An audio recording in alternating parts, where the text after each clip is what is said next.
Hi there and welcome back to Japan, where I am going to be doing a little video where I go through your comments in reaction to my track-by-track review of Unseen World by BAND-MAID. Now this is probably going to be therefore the last video I do on this album unless they have any new music videos come out that I might have some comments on, and I didn't want this to seem like a cash-in. I've never done any of this before. I say cash-in when non-monetized, but I mean cashing in on views.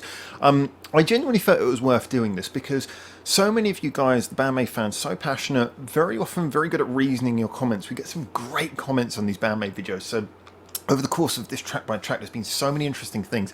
Now, I couldn't respond to all of the comments, and some of the comments were very long, really great and detailed, and to the degree that certain comments would have taken an entire video just to respond to.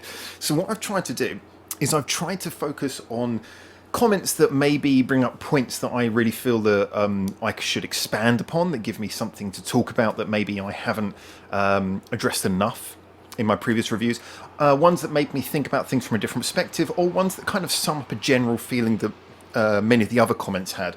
So if lots of people were saying one thing, maybe picking a comment that concisely makes that point so that I can respond to it. So I thought I'd go through this with you today. If your comment's not in here, don't worry. Like I said, I've tried to like every single comment just to show that I've read them all, but these are the ones that I thought would make the most interesting waffle. This is why I'm recording it through the webcam, not my usual camera. This is just me sitting down with the comments that I have selected and screenshot to have a good chat with you. So anyway, let's start off first of all with track number 1, Warning. I had this comment from Ron Johnson who said, great look at the song, thank you. And by the way, thank you for everyone who gave all the nice comments complimenting the videos. I really appreciate that. Actually, it means a lot. I see what you mean about it maybe being a bit too long. I didn't mind the breakdown, but then I don't listen to nearly as much Japanese music as you do. It probably isn't grating on me yet. But that's the breakdown at the beginning of the last chorus where everything sort of falls away and then comes punching back in. So the vocal comes in with that final chorus melody, but the music falls away for a couple of miles, then throws back in. Common Japanese technique. BAND-MAID really love that. Nothing wrong with it. Nothing wrong with having certain tropes and sounds you like to go for. But it doesn't seem, he says, like it was meant. Also, it does seem like it was meant to be over after Psyche's descending vocal at 3:53. I can just hear Kane and Kanami wrapping it up in 3 seconds. There, like dun dun dun dun dun dun dun dun dun dun dun. I think that's what you wrote. Thanks for your onomatopoeia. Yeah, I think this is something that I kind of said at the time. The song felt like it could have been more concise. It's interesting now because now that I know it's a single, now that I can see Warning as a single, and I appreciate it might not have been released separately. I know sometimes they make a video for a song that isn't a single, release single, but you can download songs one at a time if you want, and they invested in a video, so I consider that a single. But now I know that it's being treated, it's got that investment of being treated as a single. It's interesting to view it in that context as not an album opener, but as a song in its own right. And in that right, yeah, maybe the breakdown makes a little bit more sense. Given the two versions of the album, it's still hard to know if BAND-MAID really did write this album with an order in mind. I like to think they do. I like to think that bands do that. I know they don't always, but I like to think the bands write albums as a collection of songs. This album flows so well after all.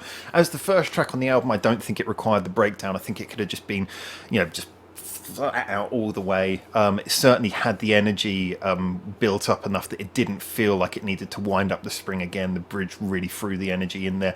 But yeah, now thinking of it as a album track, yeah, maybe these slightly these things like the longer ending and the breakdown at the beginning of the last chorus didn't work as much. But as a single, it's just something to be listened to over and over again on its own, playing it out for a longer time, and having that extra variation. Maybe those things are a little bit more appropriate. So I think this, the things that I commented on there maybe make more sense when you're viewing this as a single. But again, it was interesting to hear you agreeing as well, so thank you very much. I had this comment from Mickey. By the way, Mickey loved the avatar picture. I always say that because I only ever see you guys through your avatars most of the time, I imagine that you are your avatars, so I just imagine you constantly with this intense grin while you talk. Maybe bias is the way I read your comments. So it says, that was a mean way to the end of reaction. I still don't know what that was in reference to. Maybe I should go back and watch it. Anyway, I loved it. I love the heavier side of life. It was an awesome way to start. Didn't give much attention to the breakdown at first, but now that you mentioned it, I also think you are right. Sorry. Not meaning to ruin songs for people. This one could well live well without it, just blast away till the end like a punch in the face. So yeah, similar comment there. And yeah, it does seem that there's that sort of agreement that this song had enough energy to go in anyway. Anyway, let's move on. I think the next comment is, yeah, No God. So, interesting point here from Chris Bergsten. Try to say names properly. I think of Dollsbox and BAND-MAID as being two very similar bands, Japanese all-girl rock bands that play with genre a bit, talented bassist, drummer and lead guitar, but BAND-MAID tend to write more safely and conservatively, whereas Dollsbox is given to more wild experimentation and mashups that don't always work. And he said, this reason I say it, No God reminds me of Dollsbox, so yeah. Fair enough. So this point is actually quite an interesting one, because a lot of the time when you're reviewing an album like a BAND-MAID album, you're thinking of it in context of the songs that have come before, and sometimes you don't enough think about comparing them to other bands, and Dollsbox is a comparison that I'd never really made, but I can actually see that in this case, especially with No God. Now, No God has this sort of feel to it, which, like I say, reminiscent of a sound that's been growing in Konami's writing arsenal since Screaming, really, which is that sort of, I wish I could remember the name of it. I'm really bad at remembering like names of like scales and things, but there's that scale that sounds kind of like it's got a cheeky sound to it. And this very much has that. And yes, it is kind of reminiscent of what we'd expect from Dollsbox. That is that madness, but also mentioning the fact that BAND-MAID do have a similarity in that they have the sort of powerful lead vocal backed up by a sort of really bombastic, insane, charging, filling up every gap sort of backing band. So yeah, there is a sense to me that actually this comparison is very apt, one that I'd never thought of before. The interesting thing is, however, is that Dollsbox do have some differences in that the experimentation does go in a different direction a lot of the time. Like you said, I think they're more willing to experiment with different sounds, but you must also take into consideration that they have things like keyboards. They have, BAND-MAID are a rock band in their formation. I know that Konami can play piano and such like, but after Start Over, unfortunately, they don't go back to that. I want to hear her do some piano occasionally, especially now Miku's getting good at guitar and apparently Psyche's learning as well. Anyway, but yeah, Dollsbox's formation, their sound, their roster does lend them a little bit more towards charging in different directions. I mean, I'll come around to this maybe a bit more in the following comments, but I do agree with the comments that I read in our Discord that, okay, I said the Unseen World feels not very experimental. And then it was pointed out to me that, well, actually, it's not experimental in genre hopping, but it is experimental in their approach to rock. I mean, I had myself said that BAND-MAID songs, I got a lot of stick before for saying that there's a sort of formula to them. I don't think there's anything wrong with that, but there had been a sort of formulaic design. And although this album is rock all the way, there is a lot of changes in structure. So I think the experimentation is just appearing in very different ways, whereas I think Dollsbox are more prone to experimentations of tone and maybe genre. I also think they have the benefit of being a mashup, because obviously you've got Fuki from Unlucky Morpheus and her own solo projects, and then the girls from Gakuric Spin. They have their own thing, yeah, to one side. So you can experiment more when it's a side project, which BAND-MAID can't as much. But yeah, no, totally valid point. And I think that the point you made about the similarity in sound is very interesting, especially in songs like No God, that have that kind of, if you like, cheeky tone that I would certainly attribute to something like Dollsbox. So interesting point there. And yeah, 4Bleach said the same thing. I got a hint of Dollsbox in this one too. So, all right, next point. Let's have a look at this. Oh, this was on the same one. Stealth Cabby, nice name, said, as a long-time BAND-MAID fan, one song ain't going to change anything. I kind of, fair point, always good. You can't love something unless you also know which songs you don't like. But you said, I kind of felt this song seemed way too much cut and pasty. I've listened to it 5, 6, 7 times now. It is the key change, sorry, that is throwing me off, but for me it still sounds a kind of bit like cut and paste. Yeah, when I first started getting into Japanese music, I don't know how much Japanese music you listen to yourself, and I know that the key change chorus is not something that BAND-MAID commonly rely on. The last chorus breakdown, that's a Japanese trope they like, but key change choruses is not so common for them. And it is a very Japanese thing. When I first started listening to Japanese music, it was something that stood out. It was the first writing technique, writing trope of the genre that really stood out to me. as being unusual, and it is kind of hard to take in at first. Often, the Western key changes, usually it'll be right at the end and it'll be like 2 steps up, but Japanese key changes, a lot of the time it's 3 steps up or something like that, and it will be on every chorus and then back down, and I can appreciate that that can sound quite cutty pasty. I think it is a style that you get used to hearing. If I was listening to this song as someone, again, not knowing yourself, in relation to this kind of thing, if I was listening to this as someone who didn't listen predominantly to Japanese music, I would probably agree.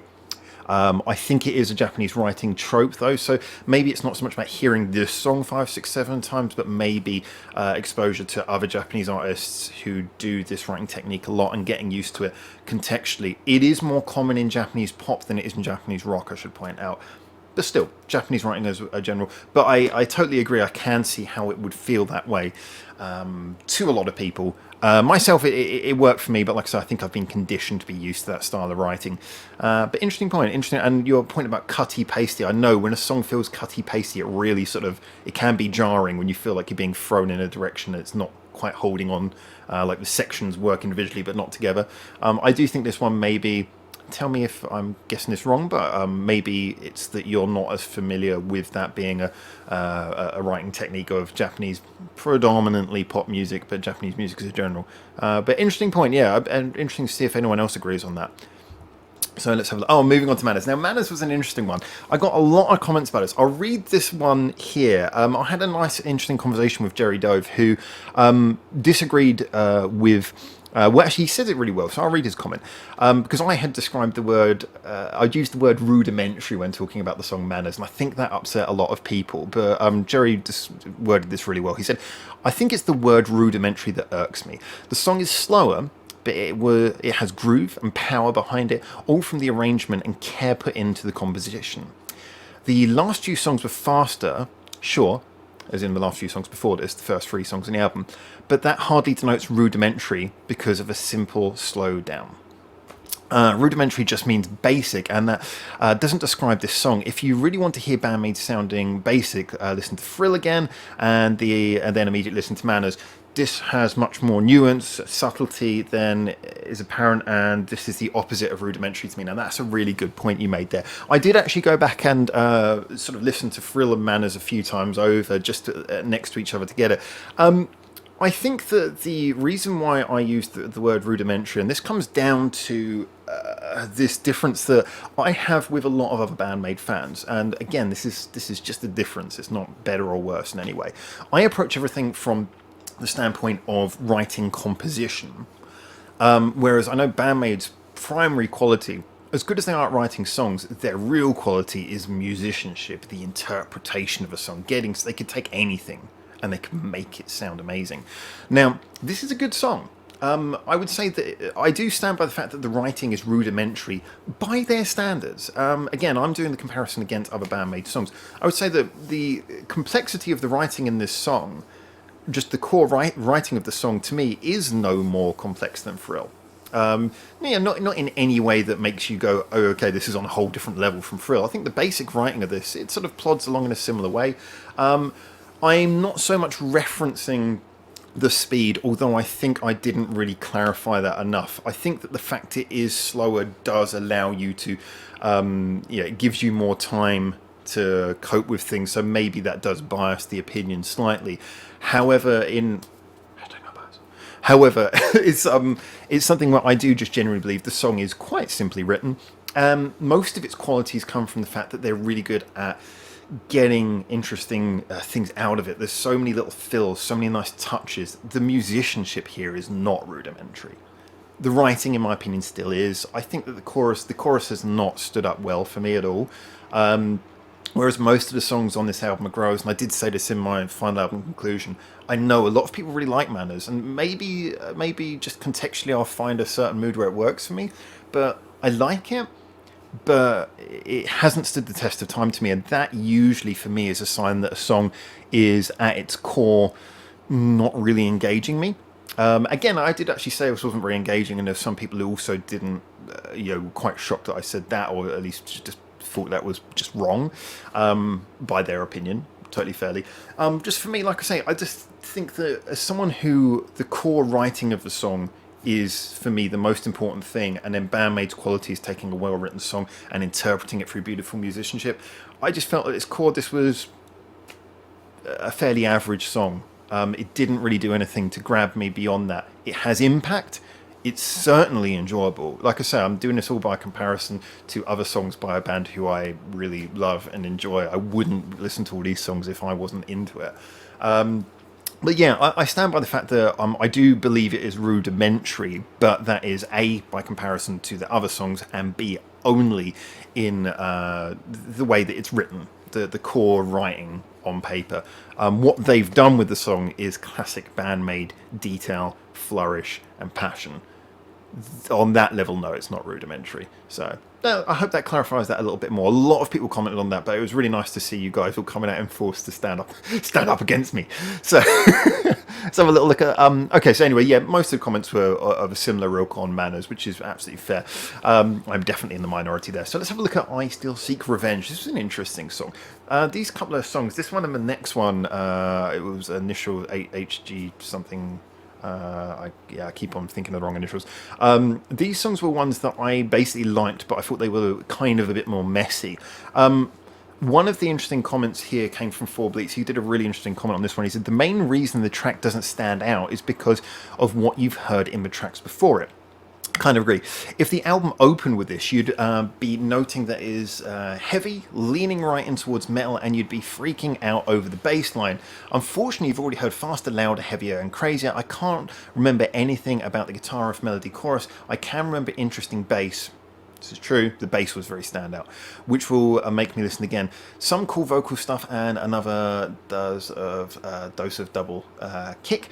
I have a feeling it'll be one of the album grovers, but I'm on the fence after a couple of listens. Okay, I kind of agree. If the album started with this, I'd be like, wow, that's a lot of energy, but I don't think it would change the fact that, to me, it is... It does sound a bit messier then, and yeah, we could say that is by comparison to the songs at the beginning of the album, but messy is messy. I'm not saying it's a bad thing, I just don't think that it stands out with clarity. The bass sounds good, but the bass often sounds in this song a little bit like it's not really finding its room, like it's having to fight against the other instruments a bit too much. Yeah, like I say, I love the energy, and having those other songs at the beginning of the album is great for comparison, but I don't think I would feel any differently without them. In the context of the album, they highlight this song's comparative shortcomings, but I still think if this was at the beginning of the album, it would not have the clear impact of Warning. I mean, No God is definitely a more intricate song than Warning, but one of the reasons why I think Warning was such a good choice for a first song is because its main quality is utter clarity. It's the simplicity that it has is all about energy. It just, for me, yeah. So I may be sort of over-explaining this, but I don't think my opinion on I Still Seek Revenge would change, but I think that you're right in as much as those first three songs only help to highlight the things that I regard as not as good as this song. Still, yeah, the energy's fantastic, the musicianship is brilliant. I just think it's, yeah, it could have been more sharp. In, you know, the instruments could have given each other a little bit more room to highlight what they were doing, but still, great song. Just not one of my favourites on the album, but still really good. A good song. Definitely, if I heard it, I wouldn't be like, oh, I can't rock out to that. It's too messy. I'd be like, oh, it's a bit of a bombarding one. This, but awesome. Yeah, like you say, the energy is undeniable. As it HGK, Howard, says Fernando. Hi, Fernando. You know that BAND-MAID solos are always too short and just leave you wanting for more. It's part of their formula. Nice review. Thanks very much. Yeah, I agree. There is something for someone who whinges about guitar solos as much as I do. A good guitar solo, sometimes it being short is its quality, in that it just ramps you into the certain direction, throws you into the next part of the song perfectly. Sometimes you get one which just fits into a part of the song, and then you're just like, actually, you know what, this part of the song on its own, rather than pushing you in a direction, this part of the song just is wonderful of its own. Guitar solos, like I say, tend to become a little bit formulaic on occasion. Why is my computer complaining? But in the case of Yeah, the HGK solo. Yeah, it's a fair comment, fairly simply delivered, but I thought it was certainly worth commenting on. Most guitar solos don't leave me wanting more. But you know what? This one, again on HGK. Glenn Kelly says, nice reaction, and I like the chaos at the beginning. Konami shredding throughout, keeps building tension, building. Love the vocals on this one, and seems to be more of a direction on a lot of the songs. I do wonder how Akane will survive 2+ hour concert. Lots and lots of bananas, says Stimperoid. I think one of the main... I mean, I totally agree with you on most of the points. I wanted to address something, because this is something that came up a lot in Black Hole as well, but this was the first comment I really sort of mentioned. A lot of people were talking about the energy that Akane's putting in. Interesting thing, a lot of drummers will tell you this. I mean, if you, for example, if you watch like a really, really, really good drummer, the one thing you notice is that the sound coming out of the drums is like mind-blowingly powerful, but they look really relaxed. You know, all the sort of, you know, throwing arms around, all this stuff. That's mostly theatrics. Really good drummers, kind of, it's the flick of how you sort of drop the, I should remember the name, drumstick. You get a lot more sound out of not putting in as much effort. Like they say, you know, if you get like a 500 watt guitar amp, and then you get a really high quality, like 100 watt guitar amp, the 100 watt amp will probably be louder. Its efficiency is where volume comes from a lot of the time. It's not just power. So it's the efficiency by which you deliver the power. So interesting thing is, even with the speed, I think if Akane wanted to do 2 hours of like full-on punk drumming, I don't think she would have any trouble. It's an interesting point, and I love that everyone feels the theatric, and that shows how good her drumming is. Hashtag no bias. It shows how good her drumming is, that you feel that raw energy. It feels like it's sort of pumping all the adrenaline up in you. But realistically, from a standpoint of a drummer, I wouldn't worry about her running out of energy. Ironically, the fast stuff where you have to constantly be coming back to the snare drum is actually kind of easier, because you don't have to move your hand away so much unless you're doing fills. Now, I'm no expert drummer, but I've worked with some amazing drummers. And yeah, like I say, when you've got someone on the skill level that she's on, ironically, the more hard it sounds, probably the more easy it is for them just to get into a quick repeating pattern and not dissipate as much energy as you'd expect. But yeah, interesting point. I thought I'd comment on that, and certainly bananas will help. So let's move over here. Now this is in regards to Sayonakidori, the song that I had so much trouble saying the name of when I first did the review. I'm so glad that I've just kind of got used to saying it. Something about the positioning of those vowels, I don't know why, I just made my mouth fall apart. There's a couple of interesting comments on this one, because obviously Sayonakidori being the song that Miku sung, some people didn't like it so much, a lot of people did. Certainly the Miku fans won over. I did say that I thought, you know, this song sounded like such a killer single, so catchy, by comparison to what you'd usually expect from BAND-MAID at very least, that I always found it surprising. It's like Miku has so many of the ultra catchy songs, you know, like Time, Rockin' Me, and now Sayonakidori, these like definite singles. But of course, not knowing if Psyche really has any big role in this. I know she's been learning guitar from what a lot of people say on Discord, but not knowing if she has any involvement in this. You can't really put it out as a single if one member's not involved. Anyway, we've got some interesting comments here. First one was from is it Whaley Ma, I think. Sorry if I'm saying that wrong, it's written really small on my screen. Given the history, it would actually be weird if they went for the most commercially logical decisions when deciding about which song to release as singles and have MVs, music videos. Like I say, if it's got a music video, I consider it a single, regardless of what the official line is on that. You invest in a music video, I consider it a single. Yeah, this is a fair point you've got here. I mean, one of the reasons I wanted to comment on this comment in particular was there's two things it really made me think of. First of all is the fact that this is not a blanket rule, as with so many things in the music industry. But the truth is that the band very rarely has a huge say in what the singles are. I'm sure we can all think of like classic examples of bands who had songs released as singles that maybe they'd written as jokes, but then the record company was like, no, that's got to come out. You know, bands who, I think one of them was it Creep by Radiohead? They didn't actually want that song to be a single, and then they were sort of forced to release it. REM, Shiny Happy People. You know, these are examples of songs that were pushed out by the record company saying, no, that's got to come out. And that does bleed down to a much lower level. Very often bands have a very minimal say in what should be a single. They have a say, a voice, but not really final decision. Like I say, not a blanket rule, very commonly the case. Therefore, especially a band like BAND-MAID going to Pony Canyon. Pony Canyon would have I would imagine they would have the fair amount of control over what was going to come out as a single. Which means I would be surprised. I'm getting reconnected to the internet. What's going on here? I would be very surprised if this was a song that didn't have some pressure to come out as a single. I would be expecting Pony Canyon to push for a music video for some kind of single release of this, but it is interesting. And like I say, I've got no problem with Miku singing this, but I do wonder if that would hold them against releasing it as a single. Maybe they would put in the voice to say, no, we don't want to put this one out as a single. Or maybe this is one where Psyche can learn the guitar to it. Oh my god, it felt like an earthquake. There's enough happening. I nearly jumped out my skin. It's been snowing, the snow slides off the roof, and it feels like the house is about to fall down. Anyway. I will get through this, I swear. I do think that it's interesting. I would like it to come out as a single, and I'm glad that Miku gets these kinds of songs, but like I say, I would love to see a music video for Rockin' Me. Love to see a music video for Time. Love to see a music video for this. And I do just wonder about the setup of it not being the song in question. Sorry, with my internet reconnecting, it says that you're getting a beep sound, so apologies if you're listening to this. This is what happens when you record stuff live. And Airline Secret says Miku is the catchiest singer, Psyche is the classiest. I don't think that's to say that Psyche couldn't sing the song and do it completely convincingly. I think that Psyche has more of an adaptable voice than Miku does.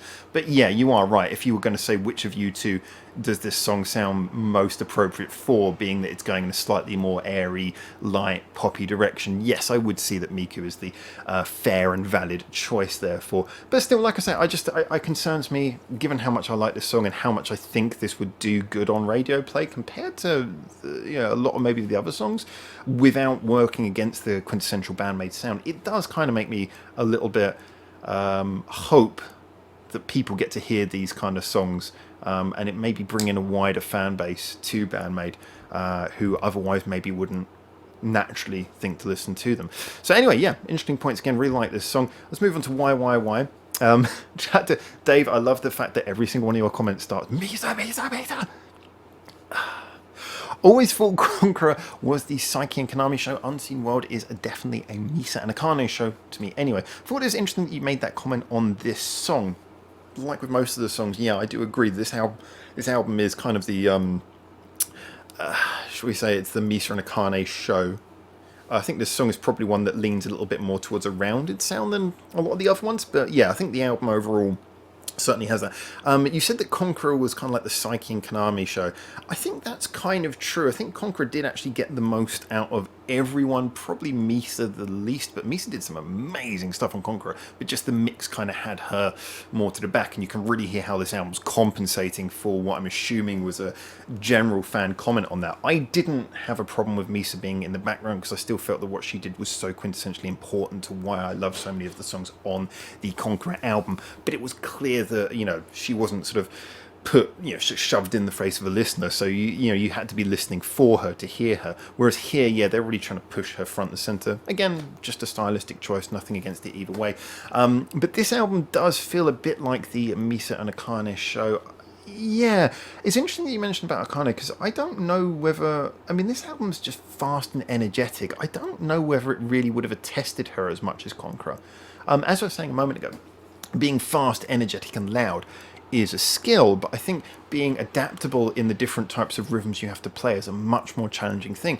And I remember there were some comments around Conqueror that Akane was having to work on her style to get used to playing it. I remember that when I went to the Shibuya box show, I went to the first night, and there was that whole thing about she was trying to get used to some of the songs.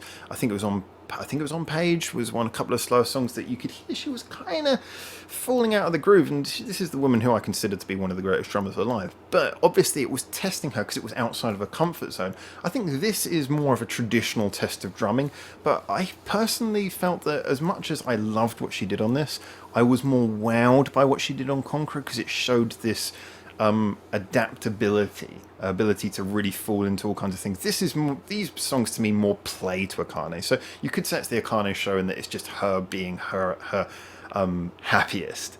I wouldn't say it's as impressive to me as her performance on Conqueror. It's just more quintessentially Akane. As for me, so like I said, I think she killed it on both of the albums, but in this one she's really put front and center in a way that she's more able to highlight why she is such a quality bass player and a real attribute to the band, as all the members are. Really, it was fantastic.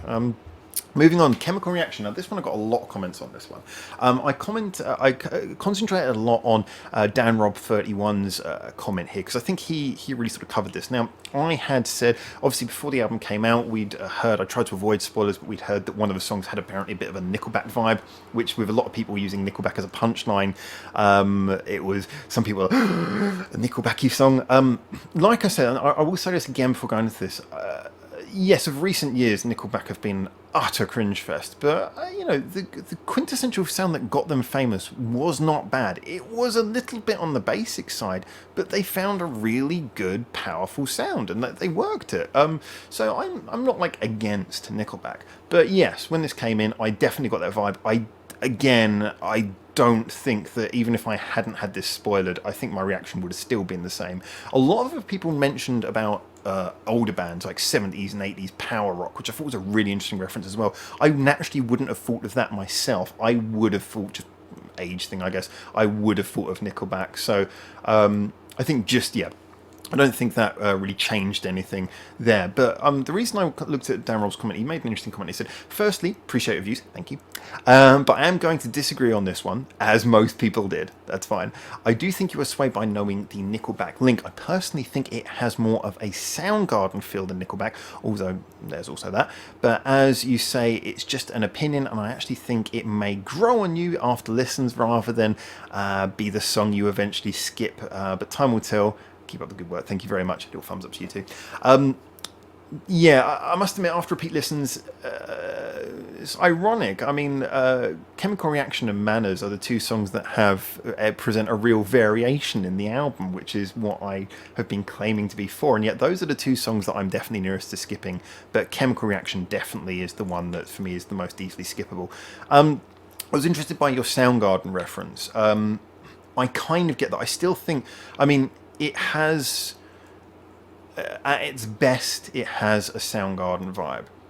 But to me, it has much more of, because the Nickelback vibe, it's like the minute it starts playing, it's like, this could actually be Nickelback. It's as the song develops and you hear more of their qualities come in. The thing is, though, is I think a lot of people maybe think that the reason I found it a little bit under-engaging was the Nickelbacky part. It wasn't really that. Upon repeat listens, actually, the bit that kind of underwhelms me most is the chorus. I find the chorus really just... I feel like more could have been done. So it's kind of the chorus that makes this song forget old football for me. That energy of the sort of thumping simplicity, I'm for that if it pays off, but I just don't feel at any point it pays off. The energy's great. Like I say, the Nickelbacky part, actually, I kind of like. And I like that also because they, as musicians, they get little interesting things going on there. As I said in the review at the time, there's a lot of intricacy in there, which is quintessentially BAND-MAID and quintessentially takes this song to a level that otherwise it wouldn't be on, especially if it was a Nickelback song. However, I do think it's the chorus for me that was the problem. More than anything. But no, still, interesting point. I am sorry to let you down by having to completely disagree once again, but I am glad that you challenged that point. And also the Soundgarden reference was interesting. Like I say, I don't think it sounded as much like Soundgarden, but I can see that. Like I say, though, I don't that's the part of the song that I already like. It's the chorus that I had the trouble with, I think, upon eventual listens. So another review, another comment on Chemical Reaction says, and this is from Martin Edwards, by the way, it says, it really rolls along. There is so much to like on this album, but I keep drifting back to Chemical Reaction. Interesting, because that's kind of the opposite of what I said. As a listen to Fluffy Starter before the main course. Yes, again, that's a really interesting point. Like I say, I feel that that's how this works, because it feels like it should build up to something, but I think that the payoff should be within the song. It should have a chorus that pays it off, and the chorus to me is the problem upon repeat listens. Nice change of style for track 9 of 13. Again, yes, I agree that one of its main saving graces is how the rest of the album encompasses it. Kicking the last third into action kind of reminds me of late ZZ Top. Now, that was another interesting reference, and one of the reasons I wanted to get this comment in here. Yeah, I can actually totally see the ZZ Top reference in there. For some reason, but I may be misremembering, he says, so please don't shoot me. No one will. Yeah, it's a huge album to take on at once. Every playthrough, something new, exciting, feeling to be listened to hundreds of times. So, yeah, again, I kind of really see your point there. It's an interesting point. I think this song probably works in what if it gives you a reminiscence of something different, like, you know, ZZ Top, even Nickelback, Soundgarden. That's really going to help it. But I don't think that this is... I think this, for me, is the low light of the album, but that's not to say that I don't appreciate the simple energy of it. I just think upon repeat listens, it's the fact that the simple energy doesn't lead to a payoff in a chorus. The chorus just feels like, here's the riff again with one line over the top. So that's kind of my issue with Chemical Reaction. So Giovanni was an interesting song. A lot of people were commenting about the sort of heaviness, but again, back to Chris Bergson, who made a really interesting comment on this one. He said, this may actually be the most metal song BAND-MAID's ever done. The intro is fucking sinister, all doom and minor keys like Sabbath reinvented. I agree with that. It does start with that really sort of dark, sort of old school metal feeling. We're really trying to build up the darkness before metal was innately considered dark. The drumming in the fast parts is too furious to be rock and too technical to be punk, but slower parts are a mixed bag of styles. That's a really interesting point there. I do like that bit where you said too furious to be rock, too technical to be punk. I don't know that that's necessarily true, but I think that you make a good point that it is maybe outside of the rock trope. It's more furious than rock would normally deliver and more technical than punk would normally deliver, but I don't think it's a deal breaker for either of those things. But still an interesting point. The slower parts are a mixed bag of styles, but there's a good dose of menace, crawling and sneering. The end of the song, when the speed up again, is superficially upbeat, but there's something dark in the tone that shades the whole ending. I agree. I think tone is what this song is about, and that's why I thought Chris really worded that quite nice and very articulately as well, I should point out. I agree that there is... this song's all about tone. I mean, as I said, the chorus is barely a chorus. It's all about the speed of the delivery of the vocal rather than what the melody is. The melody's pretty much non-existent. The whole song feels like it's tonally very interesting, and also, like I say, I like the way that it sort of backs off into those darker Sabbathy bits, as you said, and then punches forward. We're basically in agreement, but I did want to sort of highlight Chris's comment there, because I thought Chris worded that really well, and I think a lot of people agreed that Giovanni certainly had that feeling. There's a lot of comments about just sort of how generally aggressive it was. Does Giovanni have a story behind it? Maybe someone's told me and I've forgotten, but a lot of people were talking about it like Giovanni's very personal song, or maybe they were just referencing because it's got a person's name, maybe it is about someone, but I'm intrigued. Tell me if there's more to Giovanni, but certainly whether it be about someone for real or not, the song is absolutely covered in sinister energy, as you say, but also powerful energy and speed. Just energy. Alright, on to Ambition. But sorry, I wanted to give a thank you here. This is Jazz Thatcher who made this comment. I was pronouncing the name of the song wrong. As you can see on the thumbnail, I put it down as Honkai, and that was very much down to the kind help of Google, and Jazz also coming in there later and confirming it, saying that Kai, so that's Futukoro, means inside of kimono, so put them together, double kanji meanings, means hope or desire from one's bottom of heart, so that matches the Google translation of ambition. Actually, no, it wasn't Google. I got that off of their Wikipedia. But yes, thank you for that. So this song was, I felt it was like really, well, John's worded it perfectly. Original recipe BAND-MAID. That's, I think he might have been quoting me back at myself. But yeah, it was. And I was unsure when I said that whether you guys would agree, whether it was just me hearing something in it that was very much just how I feel about BAND-MAID style, but I was glad to hear that you guys seem to really agree with that. And it was Falcon Sooner who said, very much agree with your comments. It does feel more like classic BAND-MAID. I like the spot in the album. After some of the more experimental nature of the other songs, it was nice to hear something familiar, and I'm still processing the album as a whole. Not sure if it's my favourite BAND-MAID album, but it's nice to see them push themselves. Like I say, it wasn't the variation I expected.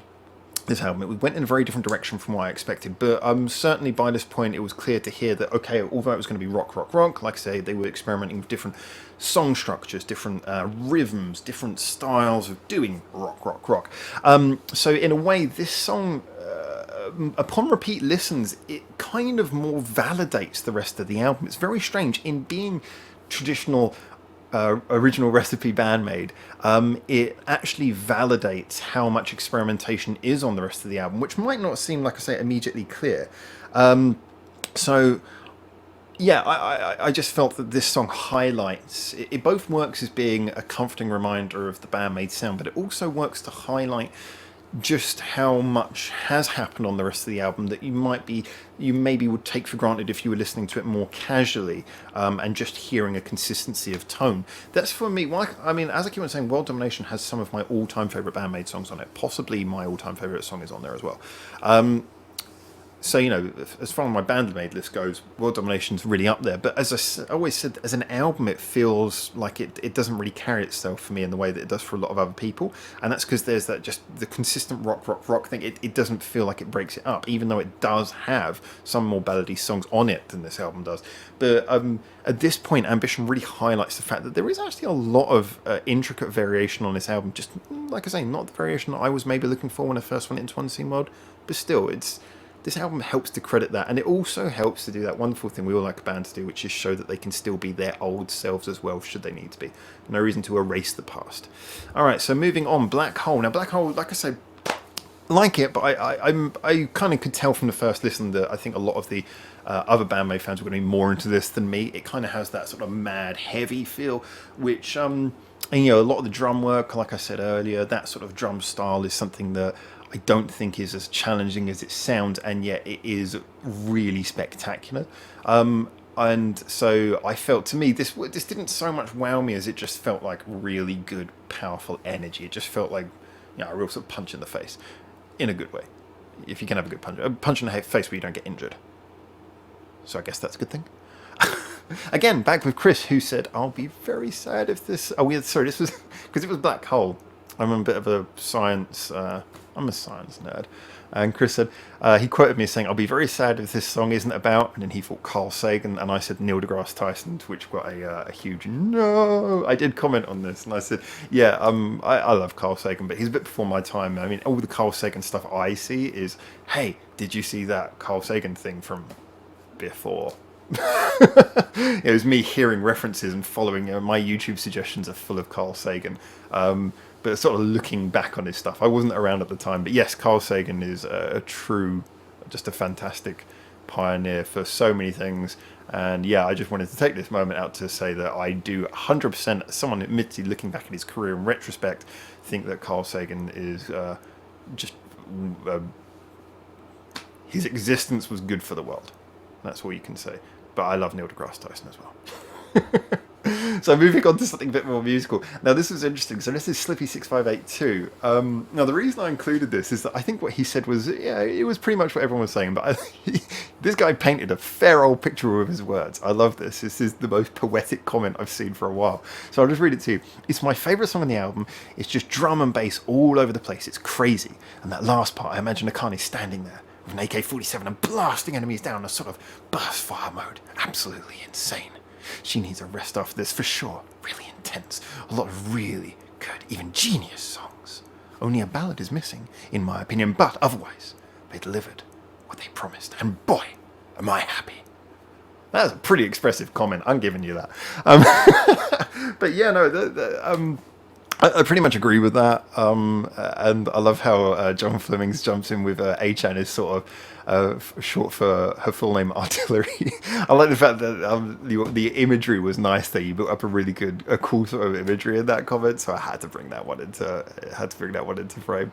So let's move on to okay. So this is looking at my final review and just seeing what some of you guys said. Now this one I included Rev Stickleback. He's dropped in this comment which had a whole lot of conversation bursting out of this. This one had a lot of people, like 9 replies, as you can see there. So I thought definitely worth me jumping in on a bit here. I didn't really read through the following comments because I'm sure there's a lot of things that maybe I'm about to say that came up there, but still.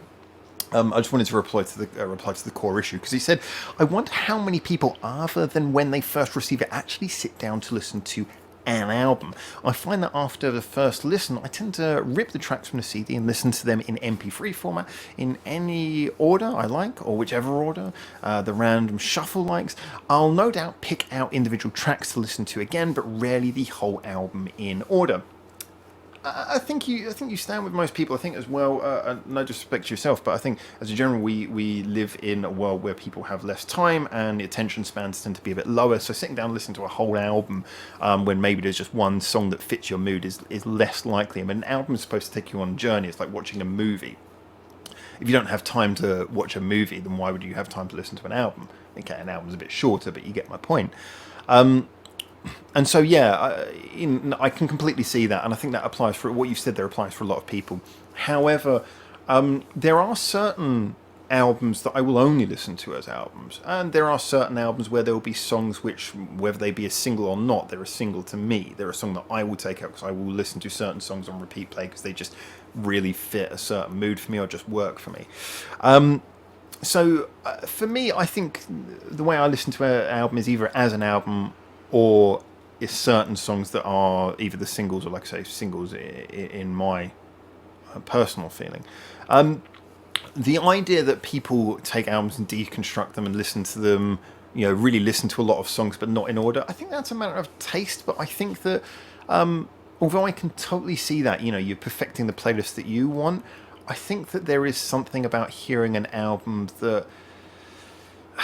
I know this is a very reductionist comment and it's probably not 100% fair, but it's like, if you really liked a song, but, you like the chorus, just listen to the chorus over and over again would feel a little bit, I know that kind of goes against what I was saying a minute ago, but I think that sometimes the album can feel like, look, it's being crafted to be an album. It has a beginning, it has an end, and it has a journey that goes throughout. I mean, like I say, the inclusion of Ambition towards the end of this album to me feels like a way of sort of wrapping a bow around it. And, I feel like some of these songs, like I say, Chemical Reaction on its own, I probably would not really listen to. But as part of the album, it works as a bit of a palate cleanser.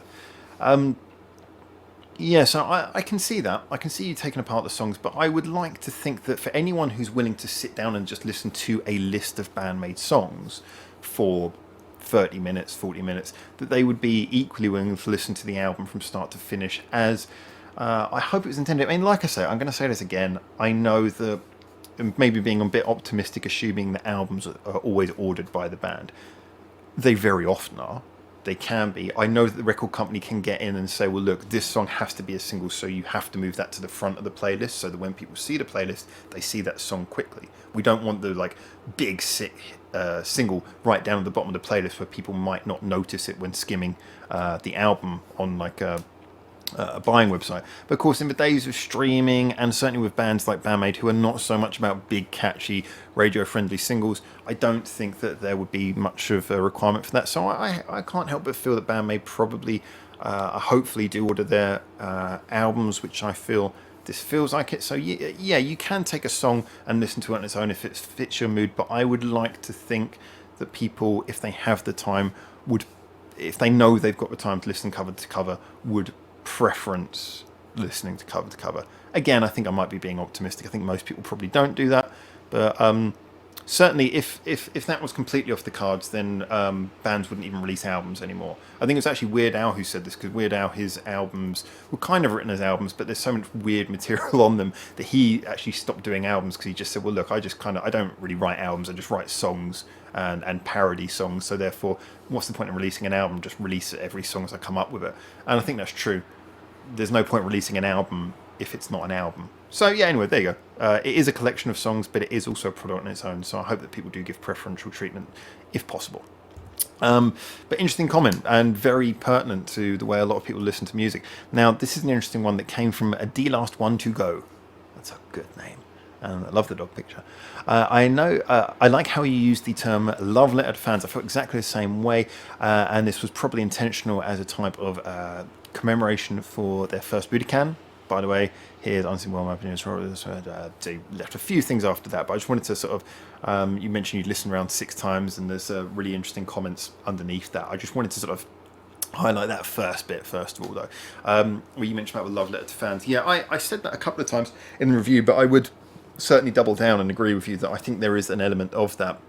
I know a lot of people talked about how the album was written during COVID. I do think that Konami being on her being isolated from the rest of the band to a certain degree would be one of the reasons why the album came out so rocky.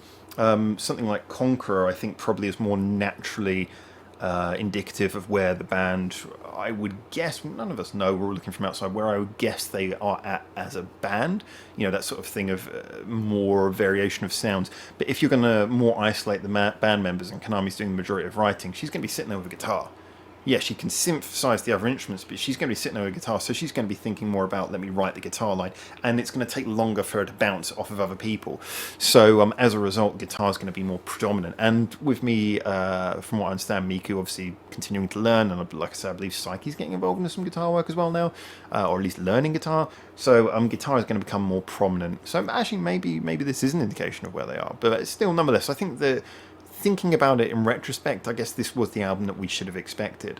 But yes, I think that I can imagine them listening to this and their first feeling being, well, the BAND-MAID loyal fans will be happy. And like I say, I think that Pony Canyon, when they're old enough and wise enough and big enough, that when they picked up BAND-MAID, I think they knew what they were buying, and I don't think they would have wanted BAND-MAID to veer too much away from what keeps their core fans happy.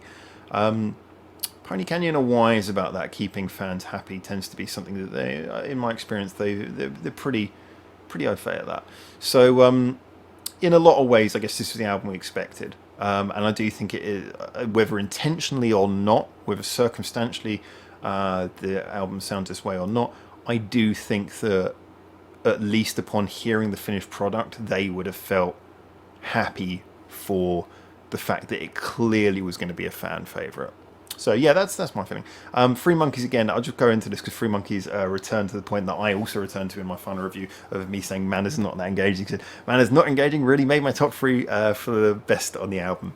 Absolutely fair. I thought I'd include that as well because I could see there was some people were quite in this one when I concluded that I still didn't think Manners was a real top one for me. It was one of the lower points in the album. At first I kind of liked it, but after repeat listens it sort of fell down the order for me. A lot of people were really surprised by that, but no, I stand by that. It's not a bad song, just for me it doesn't stand up as well as the other ones on the album.